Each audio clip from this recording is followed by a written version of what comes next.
तो आज की कहानी है दीदी की शादी। ठीक है, सुनाते हैं कहानी, ध्यान सुनना, फिर क्वेश्चन पूछेंगे हम।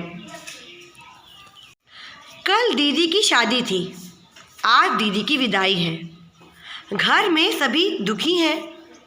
ढोलू चुपचाप एक कोने में बैठा है, उसकी आंखों में आंसू हैं। उसे दीदी से बिछड़ने का दुख है। पापा ने बहुत सारी नई चीज़ें खरीदी हैं, पलंग, अलमारी, टेबल, सिलाई मशीन और भी न जाने क्या क्या। ये सभी सामान पापा गाड़ी में रखवा रहे हैं। उन्होंने ढोलू को आवाज़ लगाई और नए बर्तन उठाकर लाने के लिए कहा। ढोलू ने पापा से पूछा, ये सारा सामान कहाँ जाएगा? पापा ने बताया, ये सब सामान जमाई बाबू के घर जाएगा। मगर क्यों? ढोलू ने पूछा। मगर क्यों? ढोलू ने फिर पूछा। बेटा, शादी में ये सब सामान दिया है, पर पापा दीदी भी जाएंगी और इतना सारा सामान भी। सुन रही हो रानी ना अच्छे से कहानी? हाँ बेटा, ऐसा ही होता है। ढोलू कुछ सोचकर बोला। तो क्या जीजा जी के घर वाले भी हमें इतना सारा सामान देंगे? ढोलू की बात सुनकर पापा सोच में पड़ गए। सबने ध्यान से सुनी कहानी? सब लोगों ने बिल्कुल ध्यान पूर्वक सुनी सबने कहानी? आपको मैंने एक सुनाई कहानी। कहानी का नाम क्या था? दीदी, है ना? तो शादी में आपने देखा कि बहुत सारा सामान दे रहे होते पापा उसके, है ना?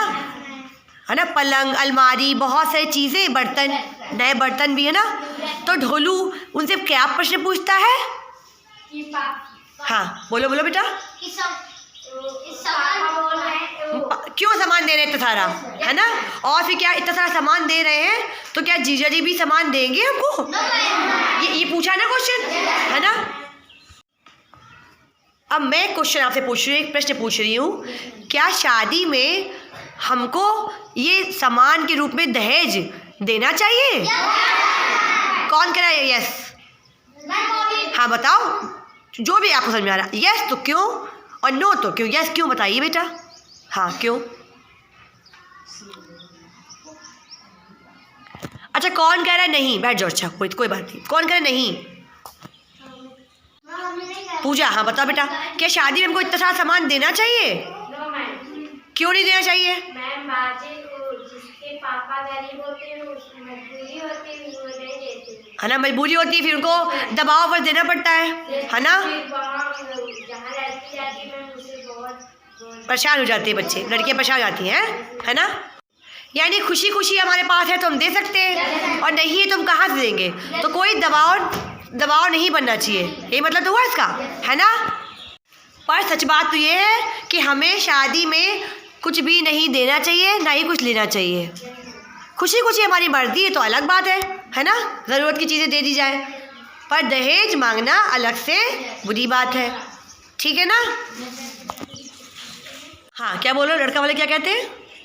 बोल दो। कहते हैं? अच्छा, तो आप ग्रुप डिस्कशन होगा, इस पे बोलेंगे कि देना चाहिए, कुछ लोग इस पे बोलेंगे नहीं देना चाहिए, जो आपको लगता है। चलो मानसी, आपको क्या लगता है कि शादी में सामान बर्तन थोड़े बहुत देने चाहिए? आप लोग खुले डिस्कशन करिए। हाँ हाँ, जो आपको लग रहा है बताइए। हाँ क्यों देना चाहिए, वो कारण बताइए।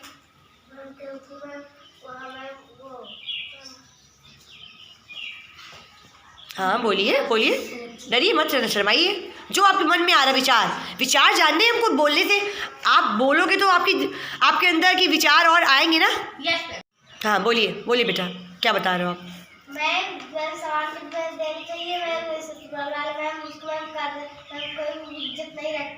इज्जत नहीं रखते?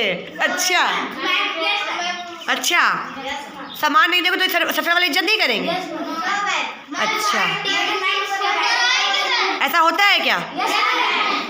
सही बात है ये? ऐसा तो गलत होती है बात। कहाँ से बेचारे, है ना। इसीलिए हम सबको मिलके इस प्रथा को बंद करना है। इसीलिए कहते हैं हम सब खूब पढ़ लिख जाए, लड़कियां भी पढ़ लिख जाए, सिर्फ लड़के ही ना पढ़े। कहीं कहीं देखा होगा ना आपने। अच्छा एक चीज़ और बताइए, क्या गांव में हमारे गांव में ऐसा है कि सिर्फ लड़कों को पढ़ाते हो लड़कियों को ना पढ़ाते हो? ऐसा है क्या? यहाँ हम सब लोग पढ़ाते हैं लड़की दोनों को अपने गांव में? अरे वाह, ये तो अच्छी बात है। पर दोनों पढ़ाना चाहिए ना, लड़की में भेदभाव हो ना लड़के में। दोनों ही तो हमारे समाज के हिस्से हैं, दोनों ही तो माता पिता की आंखों के तारे हैं, है ना। जैसे लड़का है, बहुत अच्छी बात है ये तो। अच्छा मान लीजिए किसी गांव में सिर्फ लड़के को पढ़ाते हो और लड़की को ना पढ़ाते हो, है ना, तो ऐसा क्यों होता होगा? कोई बता सकता है? नहीं, अगर मान लो कहीं थोड़ा ना सिर्फ लड़कों को पढ़ाते हैं अच्छे स्कूलों में और कहते हैं लड़कियों से काम करो तुम, है ना, तुम घर का काम करो और पढ़ाई ना करो, तो क्या सही है ये? है ना। इसीलिए ये कहानी जो आपने सुनी ना, जब हम पढ़ लिख जाएंगे तो पढ़ने का फ़ायदा क्या होगा? हमारी सोच खुल जाएगी, है ना। हम दहेज प्रथा का विरोध करेंगे। लड़का भी विरोध करेगा कि दहेज मुझे नहीं चाहिए और लड़की भी विरोध करेगी दहेज हमें नहीं चाहिए। क्योंकि जब हम पढ़ लिख जाएंगे, अपने पैरों में खड़े जाएंगे, हमें दूसरों की पैसों की आवश्यकता है ही नहीं कि कोई बर्तन दे, हमें अलमारी दे, हम खुद खरीद लेंगे। या फिर लड़की लड़का मिलके खुद ले लगते हैं जब कुछ अपने पैरों में खड़े जाएंगे तो, है ना। इसलिए कहते हैं खूब पढ़ाई करो। ज़रूरी नहीं कि हम नौकरी ही करें, बहुत कुछ है करने के लिए, क्योंकि जब हम पढ़ लिख जाएंगे तो हमारे रास्ते खुल जाएंगे, है ना। और पढ़ेंगे नहीं तो कुछ नहीं कर सकते फिर तो हम, है ना। ठीक है ना, समझ में आ रही है बात? सब पढ़ाई करेंगे ना? ऐसा कहते हैं, यहाँ कहते हैं ऐसा। हाँ, तो यही तो गलत है। हम लोगों को मिलके तो बदलना है। अभी आप छोटे हो, जब आप बड़े होगे, जो इसीलिए बोलते हैं खूब पढ़ा करो, खूब पढ़ाई किया करो। जब पढ़ लिख जाओगे तो हमें अपने गांव की सोच बदलनी है, हमें अपने समाज की सोच बदलनी है। और सोच कब बदलेगी? जब हम अपनी सोच बदलेंगे और अपने साथ अपने घर वालों की सोच बदलेंगे। और जब घर वाले बदल जाएंगे तो धीरे धीरे अड़ोसी पड़ोसी मोहल्ला, फिर धीरे शहर समाज सब बदल जाएगा, है ना। अच्छी बात हो जाएगी ना ये तो, है ना किसी लड़की को कोई दिक्कत, ना किसी लड़के को दिक्कत होगी। सब मिल के मतलब अच्छे सब कुछ कर सकेंगे फिर, है ना, अपने दम पर।